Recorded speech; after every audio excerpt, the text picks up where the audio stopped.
Ahmed Tidiane Diène, donc secrétaire général du collège des délégués donc, du site ACIT des institutions du Sénégal, secrétaire général adjoint donc, du syndicat national des travailleurs des institutions du Sénégal. Nous sommes venus aujourd'hui donc, pour célébrer donc, la fête du 1er mai. Et tout d'abord, nous avons une pensée pieuse pour nos camarades qui ont perdu la vie dans l'exercice de leur travail. Et aussi à nos camarades qui ont eu à subir un quelconque dommage du fait de l'exécution de leur travail. Ensuite, nous félicitons donc tous les travailleurs et en premier lieu nos secrétaires généraux confédéraux donc, au niveau de la coalition des centrales syndicales. Et nous sommes venus aujourd'hui donc parler de notre entreprise, comme l'a dit mon ami et frère Ousmane Diaye. Donc, nous avons eu à déposer une plateforme revendicative et nous avons entamé des négociations avec notre direction générale. Nous avons eu des séances de négociation. Malheureusement, donc, nous n'avons pas vu satisfaction, donc nous n'avons pas eu satisfaction et nous avons transféré le dossier au niveau de la direction générale du travail. Donc, pour des négociations tripartites entre donc, les travailleurs, l'employeur et l'État. Donc aujourd'hui, notre plateforme donc, a été évaluée, mais ce que nous disons, c'est qu'elle est motivée par la situation sociale qui prévaut dans notre entreprise. En termes de masse salariale, la masse salariale de l'entreprise n'est pas ce qu'elle devrait être par rapport au chiffre d'affaires que nous avons généré. Indépendamment même du chiffre d'affaires, donc le pourcentage accepté en termes de management donc entre un chiffre d'affaires et une masse salariale, nous sommes loin de la normalité. L'autre chose, c'est qu'au niveau national, donc si on prend donc, le salaire moyen au niveau des ICS, nous sommes 30% inférieurs donc, aux autres entreprises du secteur. Et donc, c'est dire qu'il y a des corrections à apporter. Le troisième élément, c'est que nous sommes la société qui pèse le plus sur l'économie nationale. Tous les projets dont nos amis politiciens se targuent, tous ces milliards, ont été apportés par des investissements étrangers. Des gens qui ont eu confiance à notre économie. Pourquoi? Parce qu'on a un bon taux de croissance. Et ce taux de croissance a été tiré par les ICS. On ne peut pas que toute la nation donc, ressente l'embolie économique et financière qu'il y a dans le pays et que les travailleurs du CES ne le ressentent pas. Donc c'est ça exactement la situation que nous sommes venus donc, déplorer aujourd'hui. Ousmane l'a dit tantôt, l'État est actionnaire à hauteur de 15%, mais aussi la plupart de nos maux sont dus à l'État. Et quand nous parlons d'État, c'est dans toutes ses composantes jusqu'au sommet. Les gens savent de quoi nous parlons. Nous avons eu à le dire une fois et nous le répétons aujourd'hui. Il ne faut pas réveiller les fantômes des crises des CICES avec toutes les casseroles qu'ils traînent derrière eux. Nous pouvons discuter. Les gens ont eu des demandes raisonnables, faisables, réalisables, parce que l'argent est là. Et comme on l'a dit tantôt en Wolof, nous ne commandons pas. Nous sommes en train de demander notre part de la richesse que nous avons générée. Donc en gros, c'est ce qu'on voulait dire. Encore une fois, avec tous les chiffres que nous avons donnés, avec tous les manquements qui prévalent au niveau des ICS, le mutisme de l'État est là. Et comme j'ai dit tantôt, au plus haut niveau, jusqu'au sommet, on ne parle même plus de notre ministre de tutelle, qui s'est fourré dans un mutisme total depuis 4 ou 5 années. Donc les autres démembrements de l'État, nous les avons interpellés. Certains ont eu des réactions, mais pour ne pas dire autre chose, nous lions ces actions, mais ce n'est pas ce que ça devrait être. Donc nous appelons l'État à réagir. On ne peut pas regarder donc, une société qui pèse autant sur l'économie nationale, péricliter ou être déstabilisée. Nous avons des objectifs de production qui sont là. Nous avons une marge de progression qui est là et que nous voulons atteindre. nous sommes capables de le faire, nous avons déjà fourni des résultats. Nous appelons l'État à plus de responsabilités et donc à avoir le comportement idéal, le comportement adéquat pour que nous puissions gérer donc, un climat social serein pour que nous puissions atteindre nos objectifs. Oui, nous savons de quoi souffrent nos syndiqués sur ce qu'on nous a dit. Mais le problème majeur, c'est un manque d'information. Donc, il y a le bilan social qui doit être donné avec toutes les informations requises, ce qui n'est pas le cas. Les gens ne communiquent pas. Certes, nous avons un service de sécurité assez dynamique. Nous menons des campagnes de sécurité donc pour sensibiliser les gens. Mais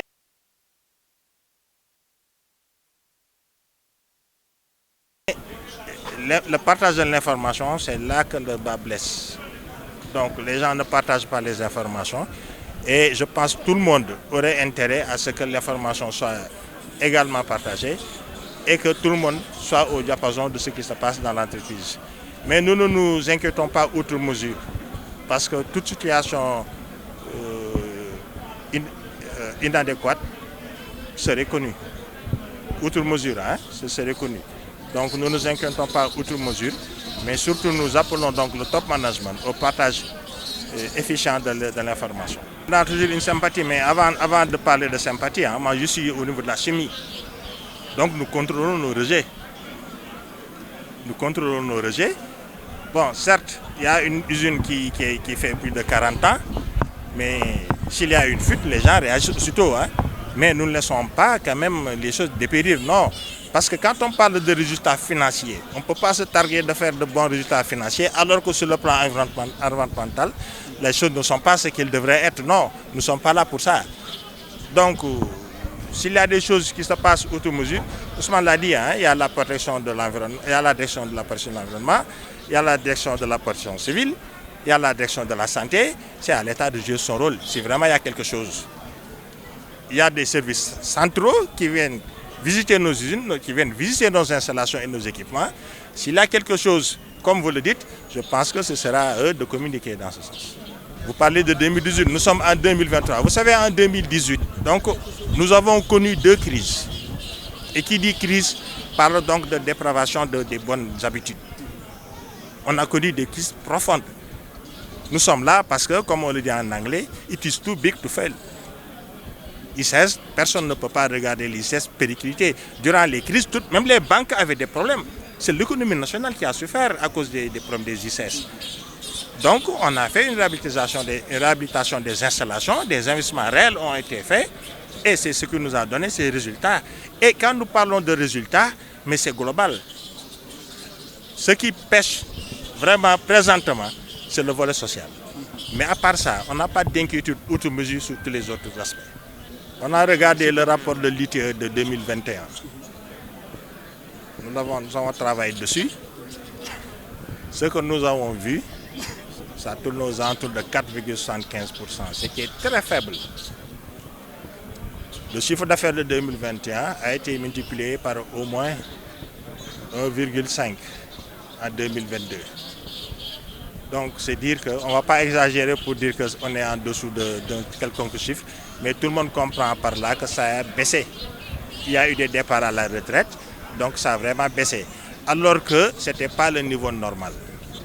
Donc il y a des actions à mener, il y a des corrections réelles à apporter et nous les attendons sur ce terrain-là. Donc aujourd'hui, nous sommes au niveau de la Direction générale du travail, nous sommes des centrales, nous sommes des syndicats, eh bien, nous allons mener des actions syndicales. Et ça, c'est très clair. Si nous avons déplacé les négociations pour en faire des négociations tripartites entre nous, l'employeur et l'État, tout le monde sait ce que ça veut dire. Donc pour le moment, nous attendons de voir comment ça va évoluer et nous réagirons en conséquence. Nous l'avons dit la dernière fois, nous n'avons pas la taille des mastodontes dont on parle sur le plan mondial,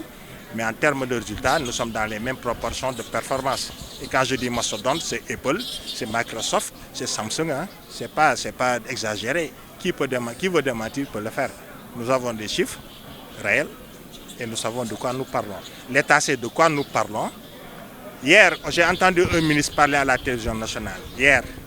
durant le congrès d'un parti, vous savez de quoi il s'agit. Il a dit que si vous tapez sur Internet Le pays qui a le plus grand taux de croissance en Afrique, vous verrez Sénégal. Le pétrole n'est pas encore venu.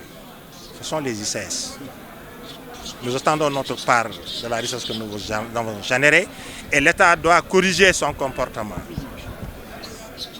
Je le dis tantôt, tous les maux que nous avons connus ont été causés par l'État depuis l'alternance politique. Ce ne sont pas des politiciens, mais c'est le constat que nous avons fait. Tous les premiers ministres qui sont passés par là, les hommes, tous, pour ne pas parler d'un autre qui est là encore à un autre niveau, ils savent de quoi nous parlons. Eh bien, réagissons. Ne réveillez pas les fantômes des crises, des ICS, sinon le tintamarre va être assourdissant. C'est notre dernier. La satisfaction de notre plateforme pour maintenir un climat social serein, pour que nous puissions continuer à faire tous ces milliards qui ont généré tous ces milliers de milliards avec lesquels l'État a fait ses réalisations. En termes de chiffre d'affaires, nous avons réalisé 50% du volume des investissements étrangers en 2021, 1400 milliards. Nous avons fait la moitié en termes de chiffre d'affaires en 2021, en 2022. Et l'autre point, nous sommes la société qui génère le plus de devises sur l'économie nationale pour l'équilibre dans la balance commerciale. Nous savons ce que nous posons sur l'économie nationale, qu'on nous donne ce à quoi on a droit, sinon nous allons parler sur notre ton. Combien d'employés? 1500. Nous avons eu un accord avec notre direction générale qui a accepté donc de régulariser les travailleurs temporaires qui étaient de l'ordre de 248. C'est un premier lot. Donc les gens étaient concernés par la sous-traitance, mais nous allons entamer d'autres négociations au deuxième semestre pour donc les journaliers et ceux qui ont des contrats atypiques. Et nous osons espérer là-bas aussi il y aura un certain nombre donc, qui sera réintégré. Okay. Merci. Man maa ngi tudd Ousmane Ndiaye di secrétaire général syndicat de base bu ICS Mine mais présentation bi il faut ñu yaatal ko parce que tey suñuy jël kaddu ñu ngi koy jël ci kaddu intersyndical boo xam ne moom moo nekk industrie chimique du Sénégal ñu koy wax ICS ci biir intersyndical boobu ñoo ngi ci nekk ak suñu ay camarades secrétaire général bu ICS chimie ñu koy wax Cheikh Ahmed Tidiane Diène ak Sekou Badji nga xam ne mooy secrétaire général syndicat de base bi nga xam moo nekk mbaaw bi ñuy defaree engrais yi di ci toftal Amdi Sène loolu buñ koy wax moom chimie la nekk waaye dafa yor branche bu ñuy wax syndicat FC ñun ñu nekk CNTS moom CNTS FC la nekk ñun ñu nekk CNTS dafa baax ñu leeral ko di ci présenté aussi Bamar Sow nga xam ne moom moo yor syndicat FC bi nekk biir industrie bu mine mooy man fi ma nekk donc loolu mooy wane ne coordination d'action moo am suñu biir donc maanaam ñaari syndicat central syndical la bii ñu ngi koy wax FC nga xam ne moo di kii mu Cheikh Diop moo koy diriger am na ñu fa nekk beneen bi nga xam ne mooy CNTS nga xam ne moo di Guiro moo koy doxal am na ñu fa nekk donc ñoom ñëpp ñoo ànd tey ñëw ci feetu 1er mai bi ñu ci sant yàlla di ci gërëm en tout cas taxaw bi li ko sabab nag lenn dong la mooy fête des travailleurs nekk maanaam ay nit ñoo xam ne dañuy créer richesse ci àdduna bi ah war a taxaw ñu sargal leen ci 1er mai mais beneen bi ci am moom mooy dafa am de manière particulière 1er mai bi dafa dajeeg ICS dugal benn plateforme revendicative def naa ci weer yee ci gannaaw daje woon nañ fi ci même place bi ñu wax leen doxalin biñ ci bëgg ak woote biñ ci woowoon suñu direction générale ak seen conseil d'administration pour ñu toog ak ñun ñu waxtaan ba am point d'accord pour pouvoir d'achat travailleurs yi gën a jóg parce que kenn nattablewuloo ko fi mu toll ni am na suñu camarade sànq bu doon wax naan mbir mi dafa ala daw me mais ñàkk pouvoir d'achat dafa ala daw me ci travailleurs adduna bi yëpp ay rapport banque mondiale moo ko wone ku dem ci site yi gis ko ay rapport FMI moo ko wone ku dem ci site yi gis ko ay rapport BIT daf ko wone ku dem ci site yi gis ko rapport confédération syndicale internationale mu CIC bi nga xam ne ñun ñëpp ci la ñuy jokk daf ko wone boo demee ci industrie hall nga xam ne moo yoru couleur liggéeykat yëpp daf ci nekk donc ñëpp a xam ne aujourd'hui pouvoir d'achat travail yëpp ñëpp a ko perte muy diggante boo jógee Norvège ba Ushuaïa nga jógee nu mu tuddati Oregon ba dem Australie donc ci latitude yeeg longitude loolu moom mooy li nekk bi loolu amee nag ñun travailleur ICS ñu taxaw am benn taxawaay waxtaan ak suñuy travailleurs très suñu plateforme boo xam dañ koo teg ci kanamu direction des ICS direction des ICS nag da ciy ànd ak conseil d'administration bi ko sant liggéey mais ci mbir moomu pour mun a bañ a guddal dem nañoo ak ñoom ci li ñuy wax la négociation tripartite mooy maanaam ñun travailleurs yi ñu toog ak patron bi ñu discuter ci suñu plateforme te amuñu en tout cas satisfaction bi nag am na lu sew lu ci am loo xam ne laaj nañu préciser ko ñun ñoo toog bind direction bi ne leen quitté nañ seen table de négociation pour benn mbir parce que mënoo dem ak nit négociation ngeen def proposition ñu ne leen na ku nekk retiré wu jéem a xoolaat sa base xoolaat sa mbir nga yónnee papier boo xam ne amul en-tête ICS amul signature patron bi ñu delloo la ko tu as du mal à retourner sa papier là. Cela veut dire que ce papier là n'est pas présentable parce que xam nañ ne buñ ñu ko joxee dinañ ko présenter feneen ak feneen ak feneen ba léegi nii ma lay wax ni jotuñu ko cela veut dire que c'est pas décent ñun nag travailleur ICS travail décent moo ñu fi bàyyi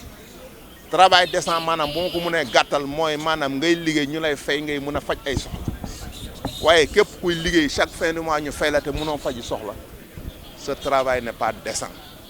sa santé ak sa sécurité jëluñu ko en charge sa protection sociale de manière globale kenn jëlu ko en charge ñi may waxal Sénégal yëpp à part patron yi ay travailleurs yi fi ëpp patron donc ku nekk xam ne li ñuy wax ci dëkk bi moo fi nekk donc loolu nag lum leen jaral ñoom jaral nañu ko ñun ñu ciy woo nag le gouvernement du Sénégal ki nga xam ne nii moom moo bokk ci biir ICS am fa ay représentants ay ko am na ñaari représentants conseil d'administration yoo xam ne ñii fi alal la ñu liggéey di laaj suñu wàll comme ni ko sama kadama di waxee saraxuwuñu ko lijjantiwuñu ko ci démarche syndicale bu claire bu légal lañ ko teg léegi nag ci ñoom la des ñi ngi ci direction du travail woo nañu dégluñu woo na direction bi dégluñu bu ñu paree danañ def ce qu'on appelle le dialogue tripartite mais ci dialogue tripartite boobu bu ñu amul li ñu gënal nañu jàpp ne mbir mi dina dem ci beneen niveau boobu nag ñun en tant que citoyen et patriote bugguñu ñu yegg ci ak en tout cas suñuy patron en l'occurrence bu ñuy wax bu ñu yegg ci suñuy patron peut-être patron ba mun na ci àgg gaañu mais ki bokk ci biir patronat bi muy le gouvernement sénégalais moom la ñuy wax parce que ICS mooy defar engrais loolu na ko ñëpp jàpp bu simple boobu rek laa ciy joxe te ñun ñooy peser ci balance commerciale du Sénégal c'est vrai que ñu ngi jaay or aw ma dara ceux qui sont contre ceux qui font de l'or mais or la boo xam ne bala ñuy wax ñaata lay jar dañ koy yóbbu Suisse ba pare doog ñu wax ñaata la xam nga ñun nag suñu tonnage bateau d'acide fii lañ koy xamee mbaaw bala moo dem Inde donc on est une entreprise patriote et citoyenne donc loolu gouvernement bi na ko xam te li mu war a doxal ci négociation yi mu doxal ko bu waree wax ak ay mbokkam yi mu bokkal conseil d'administration bi mu wax ak ñoom mais lu ko mooy suñu amul li ñu gënal parce que nag mënuñu chaque jour di xëy ci entreprise di wàcc di fayeeku te sa kër mënoo faa régler dara wala ci sa biir mbokk tekki woo fa tous loolu mooy dëgg li ñuy fayeeku néew na néew goo xam ne ni ñun dong ñoo fi def mine suñu dañ fi nekk ak yeneen société yi def mine mais ñooñu jooyu ñu dara kenn déggu leen ci rajo yi ñuy wax pourquoi ñooñu mën a nekk loolu ci ñun nekkuñu ci loolu te ñun chiffre d'affaires yi ñuy def ñooñu defuñu ko on fait plus que 3 fois à part SGO bi def or mais amul beneen société bu ñuy def chiffre d'affaires bu ñuy def donc te ñooñu Sococim SGO keneen ak keneen phosphate de Thiès Cefos ñëpp dañuy toppatoo seen i travailleurs pourquoi conseil d'administration ICS na toppatoo ay travailleurs te gouvernement bi dañu am seen fulla ak seen fayda ñoom ñi ngi baal lépp ICS na paye absolument rien en termes de redevance venant dans l'escarcelle du ministère des finances lu dul 10 milliards cotisé wuñ ko ci état du Sénégal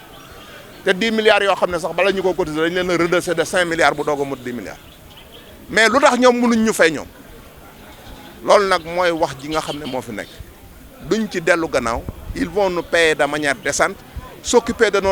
notre protection sociale de manière décente toppatoo suñu wërgu yaram ak suñu wërgu yaram ci nu mu waree buñ ko deful dégg nga maam ku nekk xam ni ngay boote sa doom loolu moo fi nekk. loolu lañ war a saytu maanaam wërgu yaramu travailleurs yi ci loolu wax dëgg yàlla amuñu luñ ciy wax amuñu dara luñ ci expliquer parce que li war a nekk mi ngi nekk parce que jusqu'à présent nii bu njëkk ba ñëpp a xam ne ICS tey ba boo ñëwoon bu ñu lay defal visite thoracique rek lañ lay defal rajo thoracique lañ lay defal mais fi mu toll nii palette yi dañ ko yokk léegi dañuy defal prise de sang dañuy defal écho cœur dañuy defal électrocardiogramme maanaam lépp fu yaram nekk docteurs yi xam na lan la lenn kay la ñuy wax ñu ñaax suñu mbokku travailleurs yi buñ leen woowee docteur bi woowee leen ne leen kaay leen ñu wax leen seen état de santé fan la toll pour ngeen mën a def ay prévention ngeen mën a faju ñu dem defi ko loolu mooy dëgg fi mu doll loolu amuñ ci luñ ci tiit ñoo ko ñafe ak direction yi bañ d'accord ko bu njëkk ba rajo thoracique rek lañ la doon defal pare nañ ci mais léegi lépp loolu ñu koy defal beneen mbir bi ci am mooy xam nga lan nga tuddati information yi nga wax ni dañ ko dafa réglementairement parlant dañ ñoo war a jox information yi jox ko direction du travail à travers les inspections du travail bilan social yi buy dem du def ak suffisamment d'information du docteur mënul wax lépp mais les grandes pathologies les grandes maladies yi nga xam ne ñoo fi nekk dafa war a figurer ci conseil ci bilan social pour état du Sénégal mën a xam à travers son démembrement du ministère de la santé xam yan pathologie ñoo nekk ICS buñ ci waree def ay gëstu ñu def ko buñ ci waree indi ay saafara ñu indi ko moom laa lay wax ni mooy li may wax ni xam nga booba léegi bilan social bi moo génnagul loolu la non génn bi xam nga bilan social bu nekk day génn par établissement maanaam ni ma la ko mën a wax ne ICS fi mu toll nii ñett la établissement mbala ñeent sax am na fu ñuy génnee phosphate bi mooy mine am fu ñuy defaree acide bi bu ñu leen joxee phosphate bi ñoom ñu defar ko acide mooy daaru ñoo taqaloo ñu jël acide boobu yóbbu ko lenn ñuy jaayee ko Inde lenn ñu yóbbu ko mbaaw ci la ñuy defar mooy base engrais yi ñuy béyee fii Sénégal ak port nga xam ne fa la suñu bateau yi di accosté donc loolu nag bilan social yi dafa war a génn ñu présenté ko délégué du personnel yi ñu am PV buy wax ne délégué du personnel mën a wax seen gis-gis ci PV bi lii la bu dee côté syndicat lii la bu dee investissement lii la bu dee recrutement du personnel lii la mais loolu amul paradoxe la ci loolu yëpp mooy li ñuy wax day dellu ci loxo gouvernement du Sénégal parce que ku yor sa njaboot ku nekk yaa ko war a protéger bu fekkee ne ay docteurs yu ñu waatal Sénégal ne ñoom ñoo gis loolu foofu la normalement ministère de la santé waroon nañu am beneen taxawaay ci maanaam ñoo ñu dëkkal foofu muy sunu mbokk waa Tobène yooyu ñu ngi leen di jaajëfal parce que ñoom dañ fa doon dëkk ñu ñëw teggi leen fa ñu dëkk di exploiter parce que foofu ñoom ñoo dëkk ci suuf ñu koy nangu di fa jógee mais nag jamono day dem ba nga xam ne nii bu dara jotantewul yow gouvernement du Sénégal moo war a taxawal boppam bien que am nañu service RSE mais service RSE bi yeggul maanaam ci loolu léegi bu fekkee ne ay docteurs dañoo ñëw def seen i conclusion ne lii la mais ca suba sa wala ca weer wa ca biir weer war nañoo gis les experts de la direction de la santé du Sénégal ñëw fa ñoom am ay wax yu ñu wax ak ICS bu fekkee dañ leen war a defal service de santé ñu defal leen ko bu fekkee dañ leen war di defal des consultations annuelles comme nit ñi koy defalee ñu defal leen ko parce que dañoo nekk ci mbir moo xam ne loolu la ñuy wax les établissements classés du Sénégal te li ma la wax nii direction établissement classé du Sénégal en 2019 ñëw nañ fa def seen liggéey delloo ko mais conclusion yo duñ ca mus a yegg parce que doo xam taxawaayu gouvernement lan la loolu dénoncé nañ ko ci rajo yi ba tey ay ponkali administrateur commis de l'État nga leen di fay xaalis bi dul jeex ñu ñëw def liggéey ba mu mokk nga dugal ko ci tiroir toog di seetaan mais on se moque de qui état bi nañ jóg te liggéey bi ñu war a liggéey loolu moo fi nekk mooy li ñuy wax loolu yàgg nañ ko wax moo tax ñu taxawal ñoom nu mu tuuti RSE mais Sénégal li ñuy deful mooy dañoo kilifa yi ba léegi ñoo xamul seen taxawaay xam nga RSE amul benn këyit bu légal Sénégal bu ñu voté loi wala décret bu génn bon vouloir u patron bi la rek man bu ma la bëggee may xaalis mais dama lay may 1000 francs wala may la 100 francs mais bu fekkee ne loi moo tegu sama kaw ne kii kat 10 000 laa ko war a jox dama ko war a jox 10 000 loi yooyu lañ mën a voté ñu nekk fii ay assemblée nationale chaque jour ñu ne ñu couleur bi dina changé mais jafe-jafe askan bi lañ nangul la taxaw te ñoom xam nañ ko li ñu xam ñoo ñu dàq jàng ñoo ñu gën a xam li xew Sénégal pourquoi le Sénégal n'avance pas pour sortir une loi de manière concrète sur la RSE mu war ci patron yëpp ku ko deful ñu rëq sa digg loolu mooy dëgg parce que yeneen dëgg yi ci àdduna bi yëpp loolu moo fa nekk nañ ko def